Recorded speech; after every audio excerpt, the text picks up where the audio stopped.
Watercress. Your Majesty, I cannot accept this. Watercress pleaded in a one-on-one meeting after Low King Citrine had announced the royal decree of his leaving with the Crusade party. If I am to leave, then Basil must accompany me. Master Annis cannot complete his training, and I cannot name him a master yet. King Citrine rested his elbows on the arms of his tufted leather office chair and rubbed his temples. And why is that? The Low King's gaze revealed deep-set exhaustion. Bags dangled under his eyes, his lids sagged, and thin, dark brows pinched together. Watercress's brain raced for an answer. He had never anticipated a situation like this, and thus had never prepared an explanation for it. He desperately did not wish to reveal Basil's secret to the Low King, but he would be willing to if he had no other options left to him. I am to tell you something that does not leave this room, Watercress stated, uncertain even as he was saying the words. What is it? Not yet. First, you get out, Watercress said to a ghost who had been eavesdropping in the corner. Watercress was surprised King Citrine's low defensive mage didn't maintain a barrier around the king's private meeting rooms. She was adept at keeping the archdemons out of the city, and it would have been trifling in comparison to bar powerless phantoms. Citrine glanced around blindly, but Watercress dismissed his concern with a headshake.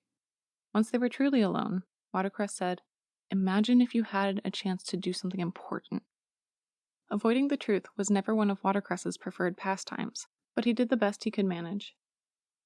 I rule Vetron. I do not have to imagine that.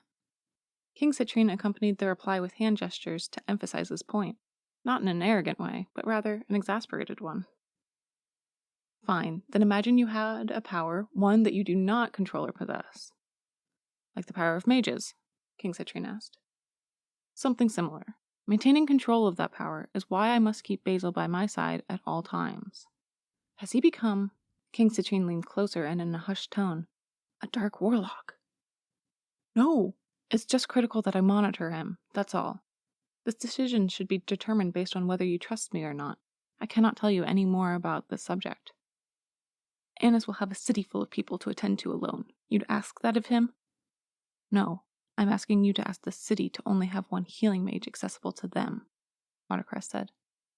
You avoid the implications of this. I have. If this is that important, then fine, take him. The crusade will likely need all the help it receives. But do not make me regret this decision. I do not see why that required privacy to say. The king ran a hand through his short hair, but halted to rub the back of his scalp. Someday you may understand, but I hope that day never comes to pass, Watercress said. Although he sensed an ache in the king's head, Watercress did not interrupt to ask if King Citrine needed treatment. Watercress eased the building tension with his sorcery. It was a trifling effort, without a noticeable tax on his own energy. Watercress recognized there was another non-physical pressure burdening Citrine's mind.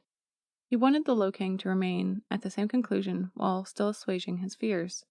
So, to prevent the Low King from later changing his mind, Watercress raised a brow to prompt the question. Is he a shifter or some sort of weapon? Because if we could have means for defending the city without our army, then perhaps I should reconsider my strategy, Citrine said. Basil can do nothing to protect this city.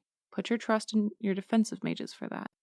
Basil should be sent with me because I am the only one who knows the secret that surrounds him. I have to leave it at that. King Citrine sat back in his chair.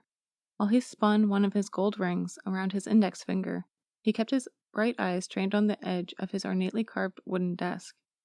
His face contorted as if an internal struggle occurred within the Low King's mind. All right, but I have a request for him. Watercress conceded. Of course. An elite group of soldiers has a task to travel to the Oracle Lemniscate under the protection of the massive army.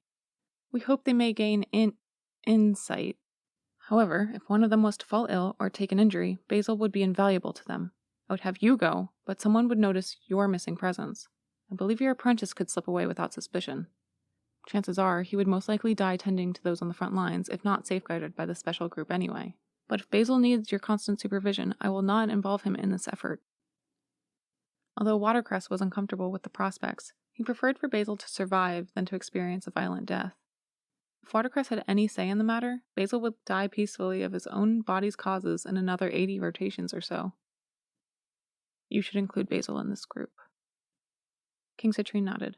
I will update them. Inform Basil of this when you leave here, but do not breathe the words to another soul or allow Basil to either. Abandoning the crusade will be committing treason against the High King, and only those who need to know should.